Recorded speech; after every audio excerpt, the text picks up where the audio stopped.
Good morning, everyone. I am Luis Simon. I'm a professor and director of the Center for Security, Diplomacy and Strategy, CSDS, at the newly established Brussels School of Governance. Thank you very much for joining us in this conversation on the EU and the Indo-Pacific with Gunnar Wiegand, who is the Managing Director for Asia and the Pacific at the European External Action Service. And I wonder if he will soon become the Managing Director for the Indo-Pacific at the European External Action Service. As many of you may know, last Friday, the Council of the European Union adopted in its conclusions an EU strategy for cooperation in the Indo-Pacific. And the conclusions are sort of the opening salvo, if you will, in the EU's path or process to sort of craft a strategic vision for the Indo-Pacific. It will be followed by a joint communication with the Commission in September, we are told, which will also give us further clues about how the EU tries to grapple with this critical region. We're following that process quite closely at CSDS through our Japan program, our Korea chair, and our broader expertise on Asia, European foreign policy and transatlantic relations. We're trying to sort of feed into the ongoing European scholarly and policy debate on the Indo-Pacific, which is why we're particularly thankful to have Gunnar with us here today. I'm just going to shut up in 15, 16 seconds. Just two words from my side on the rules of the game. Gunnar is going to give us the lowdown on the strategy, on the council conclusions in about 10 or 15 minutes. And after that, we'll switch into public discussion mode. You can already start posting your questions in the Q&A box, by the way. And when you do that, please just write your name and affiliation so you can all be identified. The discussion is going to be moderated by my colleague, Dr. Julia Turkovic, who's Assistant Director at CSDS and an expert on EU foreign policy. Gunnar, thank you very much for doing this. The floor is yours. Thank you very much for providing me with this opportunity to bring these council conclusions on an EU strategy for cooperation in the Indo-Pacific to a wider public of interested and informed colleagues and interested journalists, academics, diplomats who are following the subject with quite some attention for often quite a while, and who know that the first partner who adopted a strategy in the Indo-Pacific was Japan in 2007.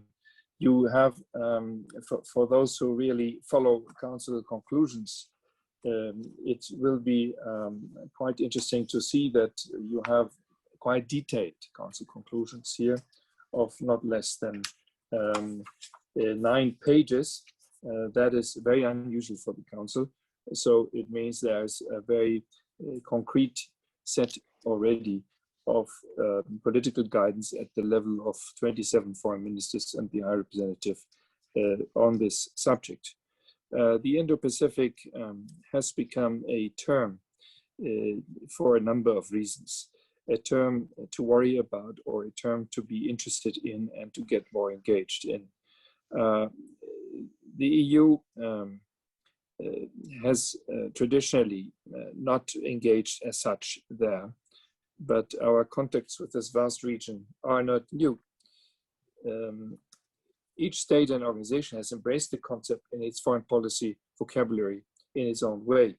We define it as a continuous geographic area, predominantly maritime, and stretching from the east coast of Africa to the Pacific island states. It is an enormous area. It is home to 60% of the world's population.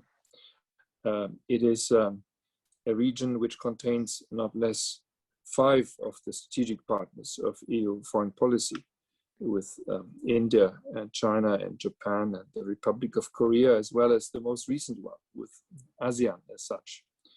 It is responsible indeed for 2/3 of global economic growth. It's the world's manufacturing hub with 3 of the 4 largest economies in the world. With one of them, we have a free trade area, that is Japan. It is central to the global value chains and provides about 1/3 of the EU import of goods. It's at the forefront of the digital economy development and technological developments when you think that currently 2/3 of global patent applications come from this area. It is therefore vital for EU economic growth and for the stability of our economies, and it is key to engage in depth with partners in the region on the technological and digital development. Next slide.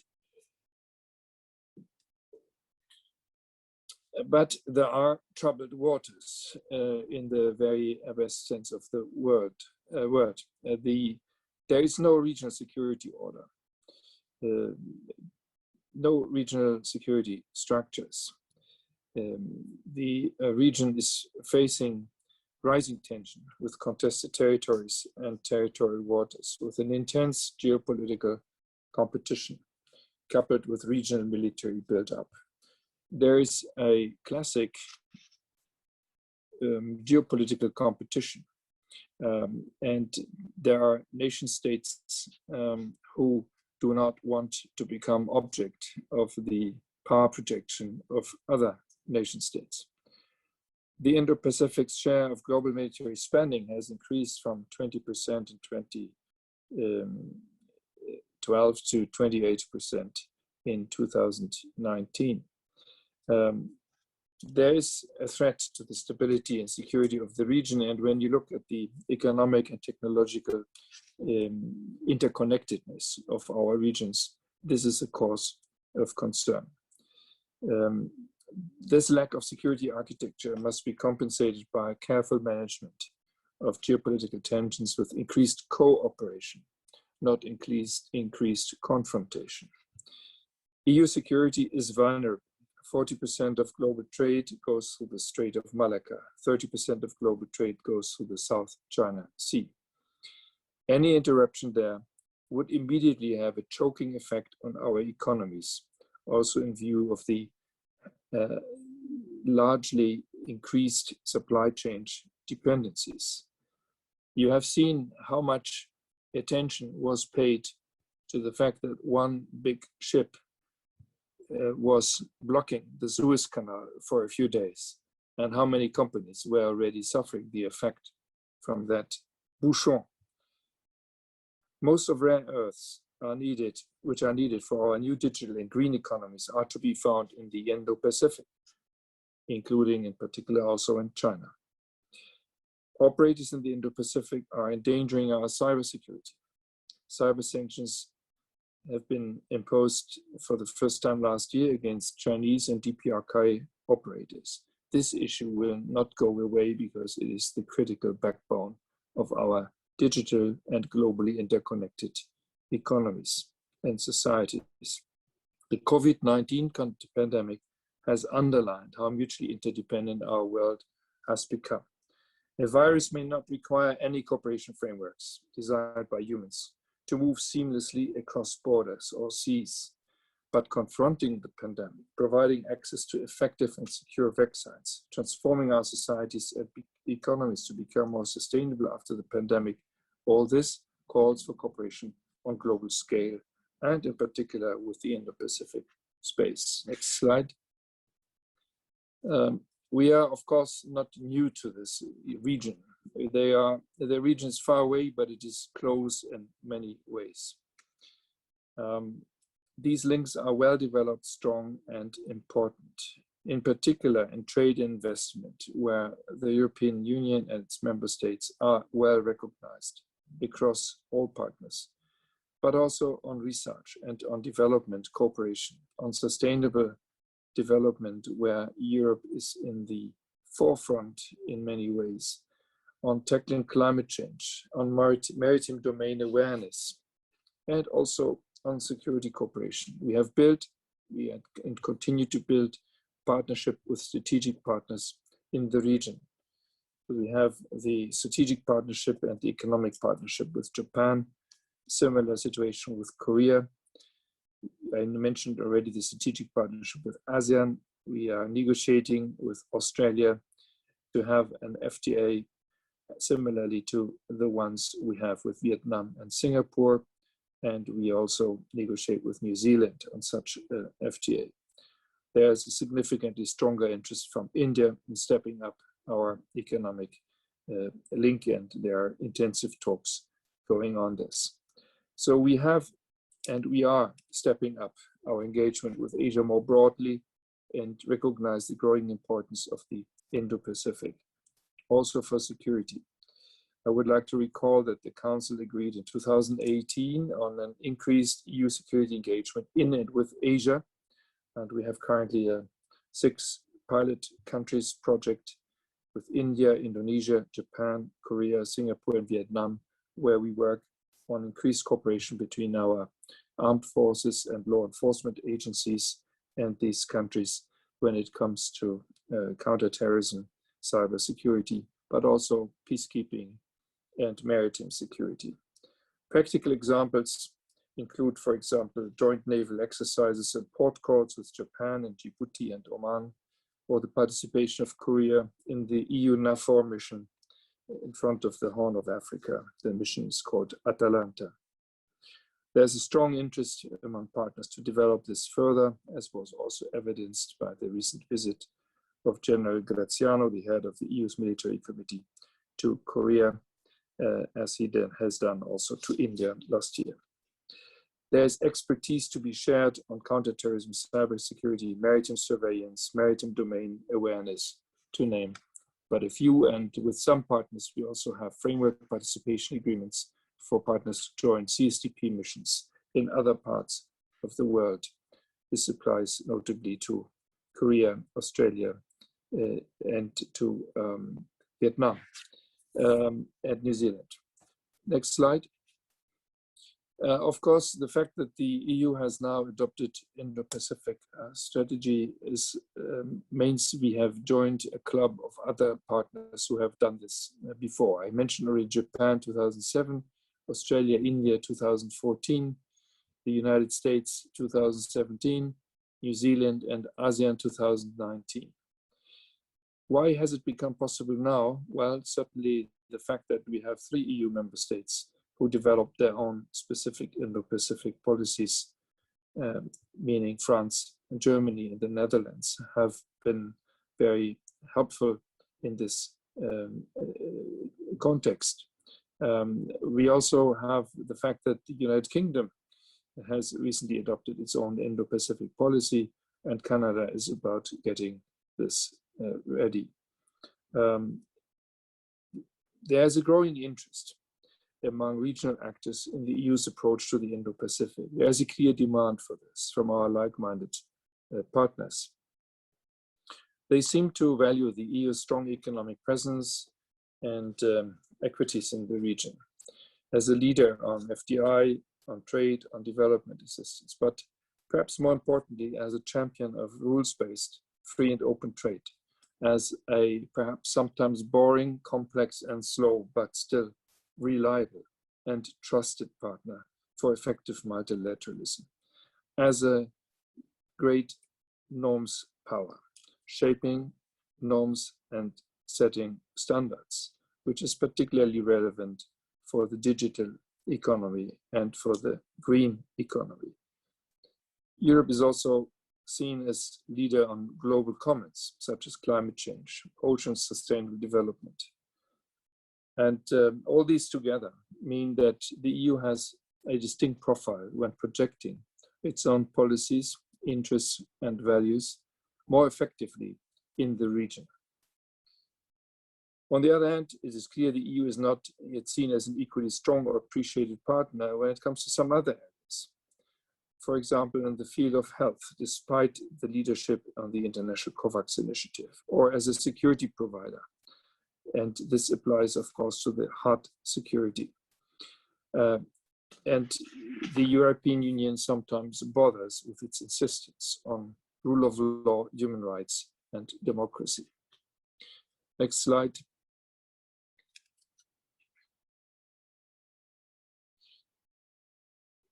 So the EU has various thematic policy areas, connectivity, security, as well as many country-specific strategies in the Indo-Pacific region. But unlike, for example, the EU strategy on Africa, it does not have an overarching strategy for the region as a whole. Now, this is the Indo-Pacific cooperation strategy, not an overarching policy for everything we do in the region. We will maintain a distinct China policy, a distinct India policy, a distinct Japan policy, a distinct ASEAN policy. But this is an enabling framework to better project policies and programs in key areas which are of relevance for the Indo-Pacific area, and to join up in doing this with EU member states, those who have already developed their own explicit strategy for the Indo-Pacific and those who will do this in the future. In this Asian century, all 27 EU member states requested that we would work together first on these Council conclusions and then soon on a joint communication between the Commission and the External Service on an EU strategy in detail, and this regards the implementation actions. It's a timely response to the keen and pressing interest, not only from our member states, but also from many like-minded countries who have such strategies, and it will therefore enable us to work closer with them, but also with other partners who do not yet have such strategies. It's a clear signal to partners about the general thrust and the EU brand of policies that we are on board with in the Indo-Pacific. This is an inclusive approach, and I will go further into what this means with regards to one country in a moment. It is a political recommitment by the EU to this region, taking into account that, of course, most of the foreign and security policy challenges which EU foreign policy responds to are in our immediate or closer neighborhood. The stability and prosperity of the Indo-Pacific region, however, is now also a vital interest for the European Union. We will bring additional focus on key policy areas and emerging issues of strategic interest. We will involve member states in their areas of specific expertise and capacity. This includes enhancing their naval presence in the region and to allow our partners to much better understand our approach and engage with us to develop common policy. Next slide. The use of the term Indo-Pacific has been used by the EU first when we entered into the connectivity partnership with Japan in September 2018. And we have also with India used this term recently. So we are now in a way in a strategy which is becoming more comprehensive, which connects and complements, but which does not replace existing policies. It does provide added value. And the shared values and principles are clear: effective multilateralism, rules-based order, respect for international law, and here in particular, UNCLOS, democracy, rule of law, respect for human rights. And of course, common interests also guide us in working closer with our partners in the region. Next one. The EU will deepen its engagement on the Indo-Pacific, in particular with those partners that have already announced Indo-Pacific approaches of their own. But our renewed commitment to the region is inclusive of all partners wishing to cooperate with the EU. Our strategy is pragmatic, flexible, multifaceted. It will allow the EU to adapt and build its cooperation according to specific policy areas where partners can find common ground, be them based on shared principles and values or mutual interest. With regard to ASEAN, our support for ASEAN centrality is crucial, and we look forward to an ambitious realization of our new EU-ASEAN strategic partnership. With regard to the US, that is of course a like-minded partner with whom we are in contact on the Indo-Pacific, and the new Biden administration has helped rejuvenate this relationship. The joint communication of last December, a new EU-US agenda for global change, mentioned specifically the Indo-Pacific as an area to deepen cooperation with like-minded partners. This was also confirmed at the recent meeting between Secretary of State Blinken and High Representative Borrell end of March. Next one. There is one country which is worried about Indo-Pacific approaches, and that is, of course, China.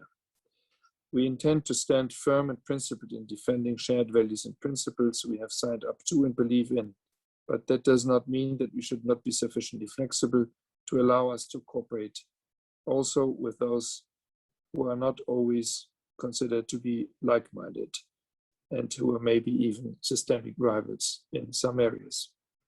So the Indo-Pacific concept has been seen by some as an anti-China approach. Very few of our partners, however, define it that way. And certainly those of you who will have looked up the French, the German, or the Dutch approach deliberately stress that cooperation in this region is open to all. China has not challenged any of our member states' Indo-Pacific approaches. And we recognize that key global challenges need cooperation of all. The Indo-Pacific region is of key importance for fighting climate change. It is responsible for more than 50% of global CO2 emissions. And same thing for biodiversity. Most of the oceans pollution through plastic waste originates in this part of the world, not less than 70%. These are a few examples why we must work with everybody, depending, of course, on the policy area. This also is consistent with the strategic outlook on China of 2019, which is a multifaceted approach. Lastly, policy areas. Next slide, please. The EU's strategy is a broad-based strategy, covers the full range of policy areas with relevance for the region, but with precise added value action. It is supposed to strengthen current engagement and proposes new specific actions. Notably, I would like to underline health, climate change, ocean governance, research and technology, connectivity, security, defense cooperation, and the strengthening of the regional organizations, as well as working with the members of these regional organizations in multilateral fora. I think we have a last slide. And we are now reaching out, of course, to partners. We reach out to the public. And this is perhaps the first now with regard to the think tank world. And we want to dialogue with key partners in the region to look for synergies. And all of this will then feed into the joint communication to be adopted in September. Thank you very much.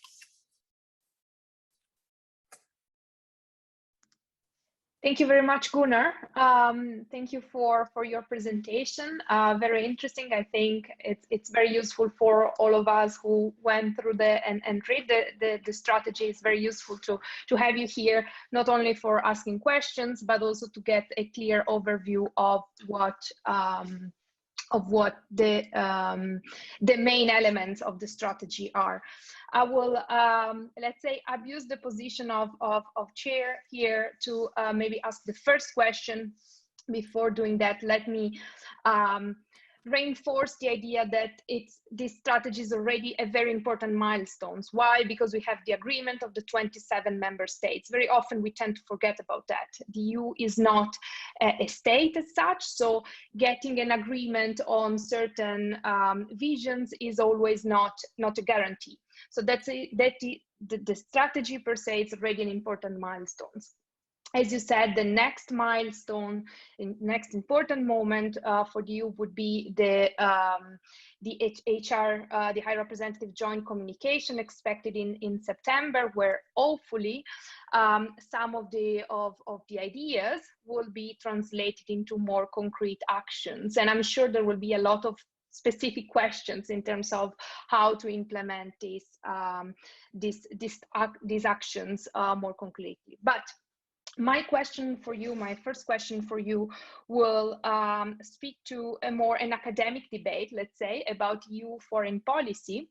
And the debate is often, is the EU more a leader or a follower in certain policies? So my question for you would be, based on this debate, do you think that the EU in the Indo-Pacific can really play a leading role? And so this strategy is really going into the direction of leading the debate and providing what some experts are suggesting, so sort of a third way in between the US and China positions? Or is this more a way to position the EU and maybe start joining a debate that some other actors are already having? As you correctly highlight, this is not the first European strategy, so some member states already adopted one, and a lot of partners have also adopted already strategies. So that's my question for you. Is the overarching objective of the strategy to really start leading the debate, or join a debate that is already ongoing? Just to give you a couple of seconds to think about the answer, let me remind everybody to please post their questions in the chat box. I will start going through them as soon after the first answer. Thank you very much. Well, you preceded your question by saying this is of academic interest, and I could then be nasty and go back to you and say, well, that is an academic question, which it may indeed be objectively. I think it's not about the question whether you're a leader or a follower. Would you like to ask the same question to ASEAN? Would you like to ask the same question to Australia? It's a question which is inspired by the geopolitical tension, by the rivalry between China and US. And I think there are many partners in the Indo-Pacific space who do not want to be pressed to be seen as the ally of the one or the other. And the ASEAN outlook on the Indo-Pacific very much reflects this. We are not saying that with this approach we are taking here a side for the one or the other major power in this Indo-Pacific space, but we are making an offer for everyone who wants to cooperate. We do it the European way. We have learned a lot about how you cooperate and how you deal with challenges, whether these are economic, societal, environmental, or indeed security. And there's the specific European contribution, therefore, which gets now formulated and projected and with concrete actions deployed to all those who would wish to see more of Europe in all of this. Certainly, we do not want to stoke up tensions, and we don't want to make people choose their camp. Thank you very much. We will now give the possibility to ask a few questions to, we have two journalists. I would like to read their questions first. I will collect 2-3 of them, then give you the possibility to answer, and then we will open the floor. Just as a heads up, we have a lot of questions here. So the first one from, and let me find it back now. So we have one question from Vincent Nee from The Guardian. And just to sum up the question, he's asking, are you optimistic about the trade deal with China? So, you know, there were a lot of discussions about that, a lot of after the sanctions to China and so on. So he's asking now, with the new strategy that, as I said, tend to show cooperation and willingness to cooperate with China, are you more optimistic about the fact that the trade deal can go ahead after all? That's the first question. The second question from Ironau Oguma, Kyodo News. What do you think about the Japan position in terms of human rights in the Indo-Pacific. As you said, there is a need to cooperate with partners in the Indo-Pacific and to discuss with them the different positions. So is interested in the discussion with the Japanese regarding human rights. So a final question maybe from Stuart Lau, who is EU-China correspondent from Politico. And he's asking, with the EU strategy now ready, what areas do you envisage the EU to engage with US on joint initiative in the Indo-Pacific? So what are the priority areas for transatlantic cooperation? So I would stop it here.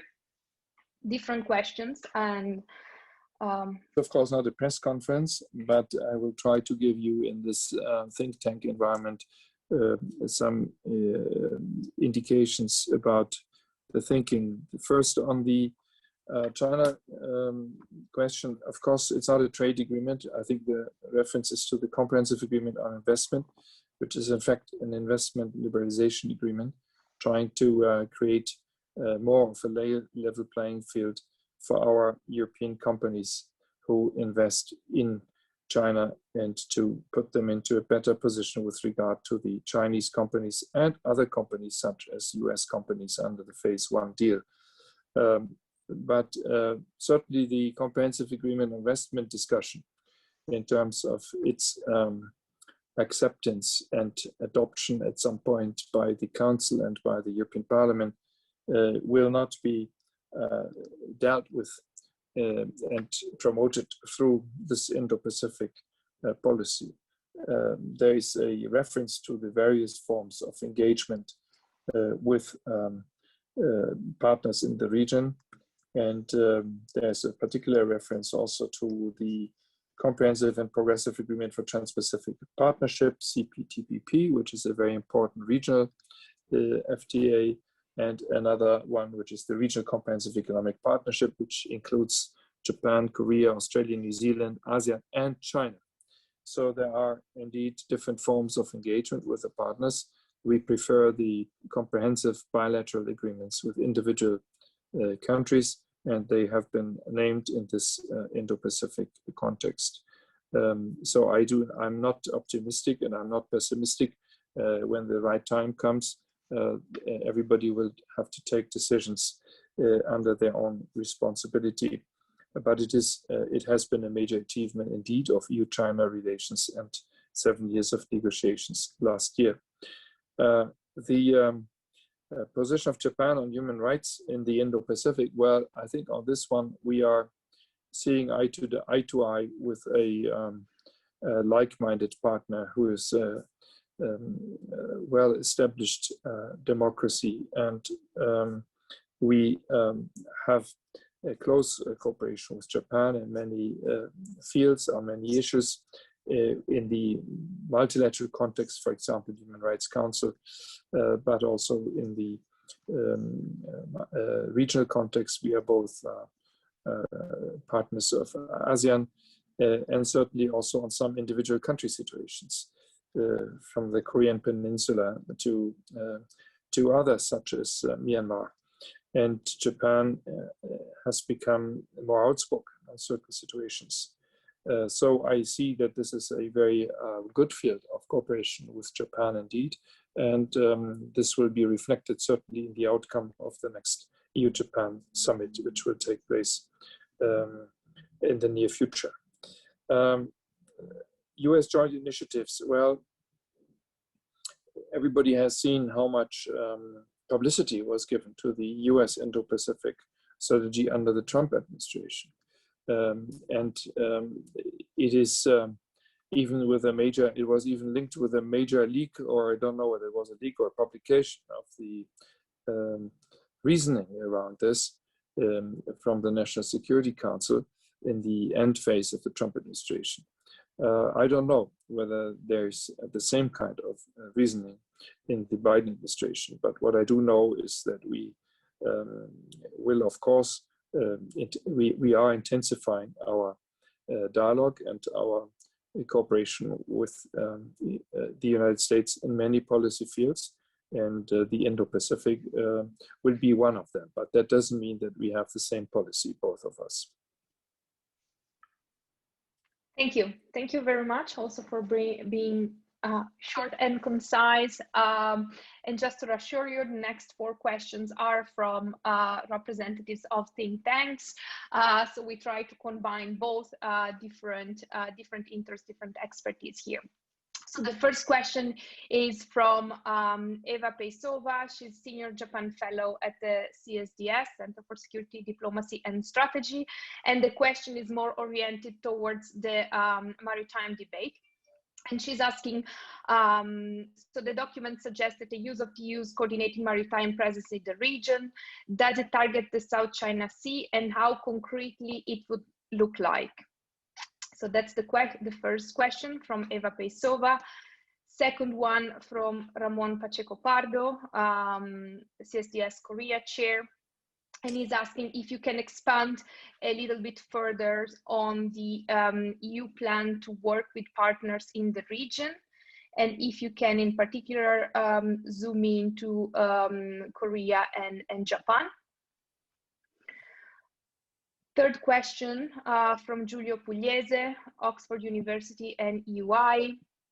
And he's asking if you can provide some priorities, both in terms of teams and in terms of in terms of geographical interest, let's say, as he's saying that the strategy seems not to really give priorities as such. And also if at the end of the day, and this is a debate that appears also very often, do values come first, or do we give priorities to our the NDU economic interest after all? That's from Giulio Pugliese, UI. And finally, Stefania Benaglia from SEPS, and she's asking the reason why NATO is not mentioned in the strategy, and if this should be read as a desire from the EU to stepping up its role as a global security provider. Sorry, which region is not mentioned? NATO as a partner in the region.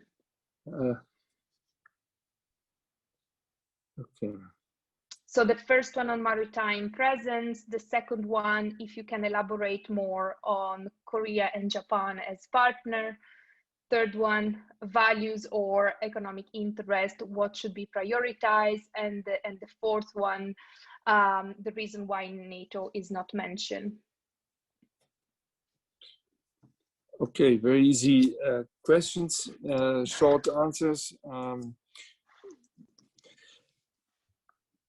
For those of you, and I know that the great majority of you are ardent observers of EU decision-making and of EU language used in it, you will appreciate that in the 9 pages, in fact it's 10 pages, as I just realized, of conclusions, unusually long and detailed, you have not lost less than 1.5 about the cooperation in the field of security and defense. That is a sign. And that is with quite precise language, which I would nevertheless qualify as enabling language, which does not give you the operational details, which of course creates then questions. But some of you will recall that the then French Defense Minister, Le Drian, now Foreign Minister, I think it was 2017 at the Shangri-La conference, put forward for the first time ever the concept of coordinated naval presence of the EU in the Indo-Pacific. It was officially contained also in the French proposals at the time when they developed their own Indo-Pacific strategy.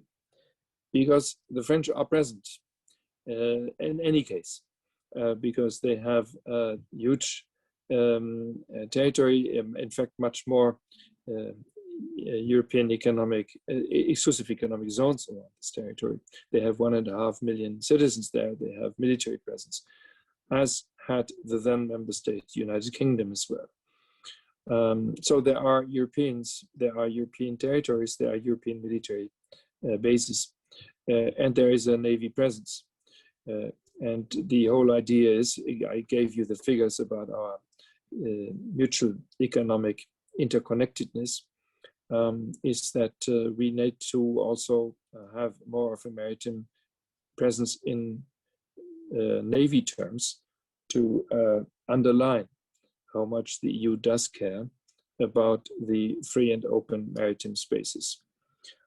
So this has been now in more detail developed, not only in terms of our existing security cooperation, whether this includes Coast Guards, the Climario, or the existing CSTP mission in front of the Horn of Africa, but also in terms of the possible establishment of maritime areas of interest and a coordinated maritime presence which would go with it. So this is enabling language, but it says assess the opportunity to establish. It says acknowledge the importance of a meaningful European naval presence. This, however, is much more forward-looking language than had existed before. And you know that there is a pilot project in the Gulf of Guinea, which has many security risks, where different naval units of different member states help our commercial maritime lines to have a higher degree of security. So something like this, in other words, coordinated presence, we are not talking about sending fleets anywhere. We are sending individual units to have a naval presence. That is the idea. There is no decision about this, when, how, with how many, where, but it is enabling language. Secondly, work with partners in the region. I said before, and here it is a difference, I would say, with the German strategy, which basically has created a new Indo-Pacific policy covering the entirety of bilateral relationships and of sub-regional and regional action. Our approach here is to specify policy areas which would benefit from a more focused projection into this region. That does not mean that through this strategy we are defining our relations with Korea, that we are defining our relations with Japan, that we are defining our relations with China or with Australia. It is the value added by being active in a number of policy areas with a region-wide approach in mind. And that we have with Japan and Korea two like-minded and very close partners. And we will demonstrate this again with concrete outcomes at the upcoming summits. With both is beyond question, but we will not define these bilateral relations with these partners in this regional policy approach. And therefore, the geographic priorities, we don't have to go into geographic priorities, except that we say we certainly want to work very closely with our regional partner, ASEAN, in this, and except that we say we want to help regional organizations, for example, Pacific Islands Forum, or for example, Indian Ocean Rim Association, partners with whom we have not so much cooperated until now. We want to step up that cooperation. And yes, we are always guided by our values, but we certainly must be able to project also our interests. And I think that the question of NATO should be answered with the definition of the area of NATO. However, in modern times, it's not just a question about seas and territories, it's also about a question of cyber attacks, for example, and there's an established cooperation also with NATO. Thank you. Thank you very much for the good responses. we still have a little bit of time, so I would still, if you are okay with that, propose two more questions. The first one from Pichuang Tang from Taiwan Central News Agency, and he would like to know a bit more about the way in which the EU sees Taiwan position in the Indo-Pacific, especially consider the current situation and the tensions with China. And then a second one, it's more on EU governance again, let's say, and it's from Enrico D'Ambrogio, who is asking why was the Council the one adopting the strategy, and now the HR is expected to come up with a joint communication and not the other way around, as people would expect maybe. So I would, yeah, if you. Let me start and with I will stop it here. Yeah. Let me start with the second. That is, of course, a question for real lovers of EU law and procedures. But who says that the joint communication can only precede a set of political guidelines from the Council? I can give you a secret. These Council conclusions have been elaborated first as a draft by the High Representative's European External Action Service together with the Commission services. So you can in fact be sure that all the Council conclusions have been first entered into the Council with a draft coming from somewhere. This is therefore not an extravagant operation. It shows that our foreign ministers have a very strong and close interest in this matter, wanted to be fast now in sending out the signal that the EU does have a Indo-Pacific strategic approach, in fact, a strategy of cooperation, and that now in work with the Commission, the ES has the task to operationalize this in greater detail with concrete action and sequencing of action, which is a more complex task, which takes more time. So we followed a political prerogative with having these conclusions, and we will go into more concrete areas of that cooperation in a second step, and that is equally possible and legal and legitimate. On the Taiwan question, I mean,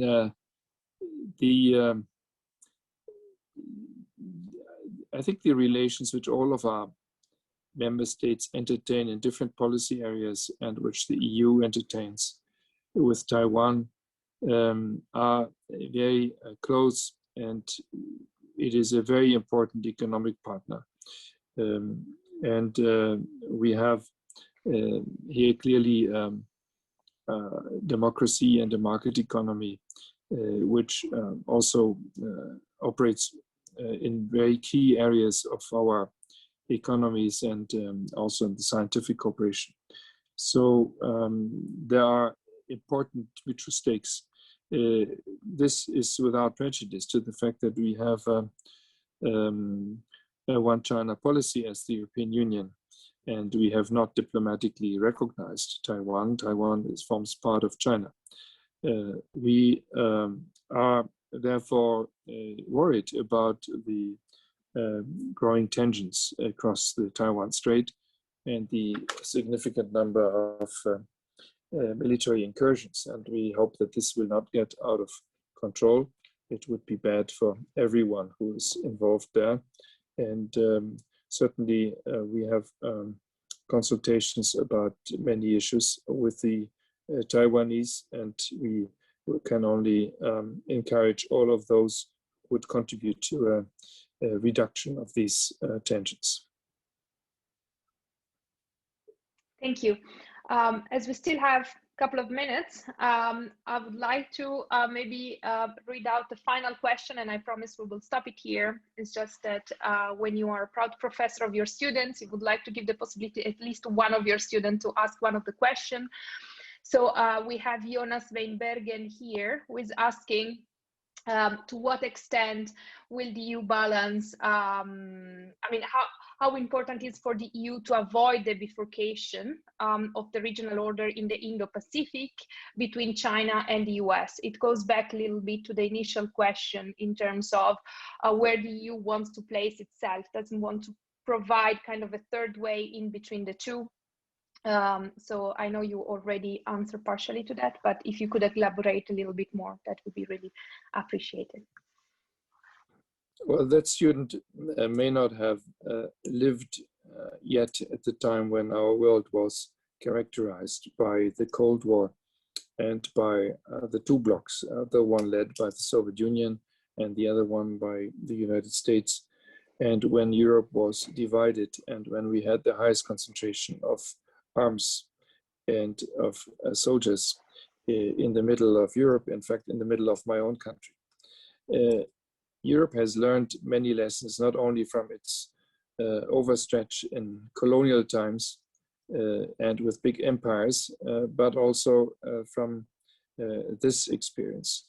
And we certainly have no interest as Europeans to see the world falling back into anything like a Cold War and, God beware, not even worse things than hot wars.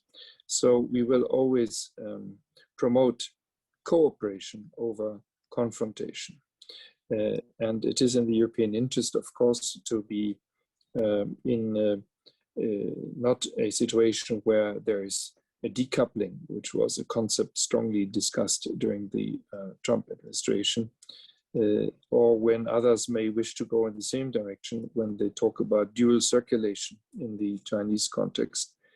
Our interest is to have a globalization with opportunities for everybody, but on the basis of clear rules which are enforceable. That's what Europe stands for. So yes, we want to avoid what you called bifurcation. We want to avoid the recreation of blocks, and the capacity to work together with the same rights and the same principles for everybody. That is what Europe stands for. And that is the value added of our approach to the Indo-Pacific. Thank you very much. I think it's very, good to end on this, let's say, positive note. I think we will slowly start closing the session. I don't know, Luis, if you would like to ask questions. If not, then I would just to thank Gunnar from my side as well for a very interesting conversation, and all of you for a great bunch of questions and a lot of questions. Yeah, and sorry if we run through them a little bit, but we also wanted to give the opportunity to everybody to ask their question. So let me thank you, all the participants, of course, for their interest and their very active participation, but also Gunnar Wiegand for his time, first of all, for sharing his view, for taking the time to open, let's say, the box of the new strategy that, let's remind everybody, just came out yesterday. So thank you very much for all the insight, for helping us reading a little bit also the behind the scenes here today. And we hope we will read soon the next steps, so the joint communication from the High Representative and the Commission, and we will be able to discuss actions again in September. So thank you very much for joining us. Thank you. Thanks. Thank you, everybody. All right. Bye, everybody. Thanks.